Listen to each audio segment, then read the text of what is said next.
Hi everyone, I'm Beth with the next Cooking on a Budget session in a slightly different location today because there's lots of prepping for the food bank tomorrow. So we're upstairs with the party pan, which you can see here, our famous party pan. And today we're going to be making something really simple, which is just couscous. I'm going to show you how to make that with some tomatoey sauce with vegetables. This is all stuff that we've been donated through Food Bank, and it's all stuff that's really cheap and readily available at the shops. So let's get started. I'm going to just pause the video every time I can to make things quicker. So first things first, pop the kettle on and measure out your couscous. So I'm just going to pop the kettle on and I'll see you in a sec. Okay, so every packet will have some instructions on the side of it. This one says that every 100 grams of couscous use 125 millilitres of boiling water. Lots of people tend to cook it differently. I know people that, I've before used the microwave to cook it or used the hob, but one of the easiest ways is just to pour some boiling water over the 125 millilitres and then cover it with something. I'm just going to cover it with a plate and then just leave it. At that point as well, if you want to put some vegetable stock cubes, if you've got those, or just a little bit of salt and a little bit of oil, and then just leave it, and very occasionally just stir it with a fork until all the couscous has absorbed all the water, and try a little bit. If it's crunchy, add a little bit more water, but with the 100 grams and 125 mils, it should be fine once it's absorbed it all. So next up, we're going to make the tomato sauce to go with it. So what we've got is just a tin of chopped tomatoes, super cheap, some tomato puree.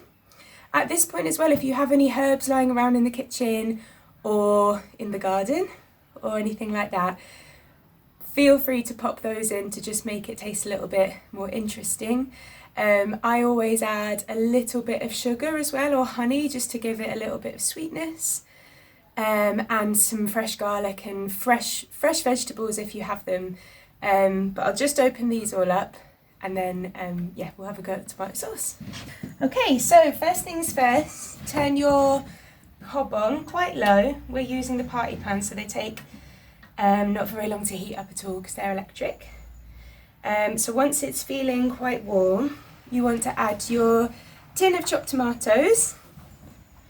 If there's more of you in the family, then just keep adding them.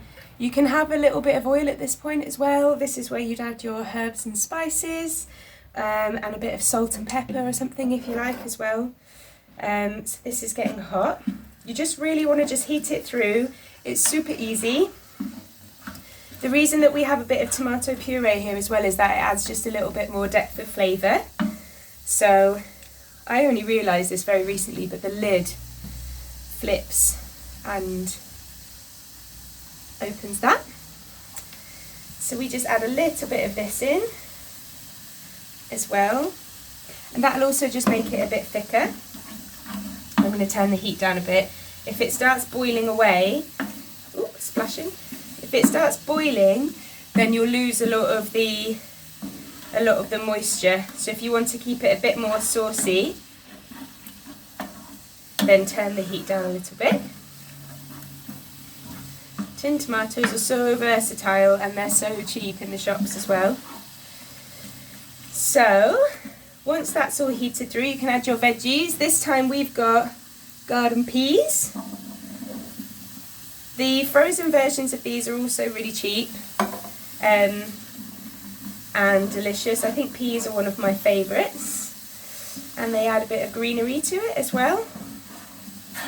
So yeah, you can really just be really creative with whatever you put in here with vegetables, as long as they're chopped up finely enough and you cook them well enough, they'll be delicious. Anything you want. This is also the base for like bolognese or a mixture for shepherd's pie. So just wait until all of it's cooked through, turn the heat down, and I'm just going to pause and check on our couscous. So the couscous has absorbed all the water and it's all nice and fluffy. When you taste it, it's not chewy. That's when you know it's ready. And then all we're going to do is spoon some of our mixture, the tomato and vegetables, on top. Ta-da! Super simple, super easy, healthy, and you can be creative here and put garnishes or have it with a side of something else. But yeah, let us know how you get on. Bye! The couscous was